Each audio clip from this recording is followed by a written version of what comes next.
At the tactical level, one has to be able to act with extreme dispatch.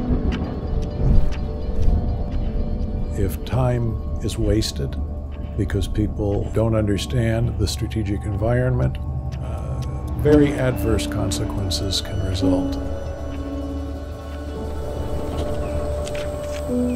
Time is running out on us. Trotsky once said, "You may not be interested in war, but war may be interested in you." Nuclear proliferation, terrorism, failed states, all of the issues that we're trying to deal with today. We're dealing with them in the context of an American crisis of leadership. Today we are not, as a nation, producing the caliber and quality of leaders, the broad background and abilities that we need. Look, I spent the last 10 years of my career at what's called the national level of the American intelligence community. Tactics, techniques, procedures, that's really important. But fundamentally, when I'm sitting in the Oval Office, they aren't the things that actually make me able to answer the president's question in a way that's useful for him.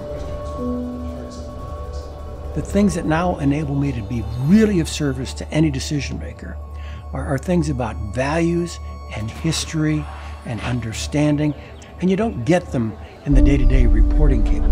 You get them out of a deep appreciation for who you are as a nation and the broader international system in which we are located. That's the kind of stuff that you get with an education like the one here at the Institute of World Politics. In our first years of existence, many people in Washington didn't exactly know what to make of us. Why was another school needed when there are so many excellent professional schools here in Washington? We're the only school that focuses on all of the different arts of statecraft. Our students are being hired in the State Department, the Defense Department, by the CIA, the Defense Intelligence Agency, the FBI, and it is extremely gratifying to see how our curriculum has not only affected the lives of our individual graduates, but also the cause of peace in the world. What makes IWP unique is the combination of the curriculum, which teaches all of the elements of statecraft, combined with the scholar practitioners who bring the practical experience of having actually worked in the national security arena.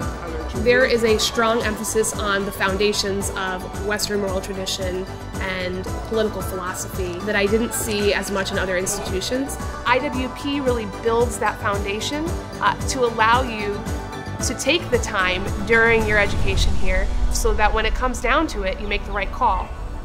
All of the material things, our economic strength, our military strength, all of that is vanity if you don't have a fundamental commitment to the defense of our country and civilization. IWP is an American school, and we're here to equip the future leaders of our country to help defend what we call decent civilization wherever it may be found. The Institute here looks behind the scenes. How did we get here? What are the powerful historic forces that are driving us to this current situation?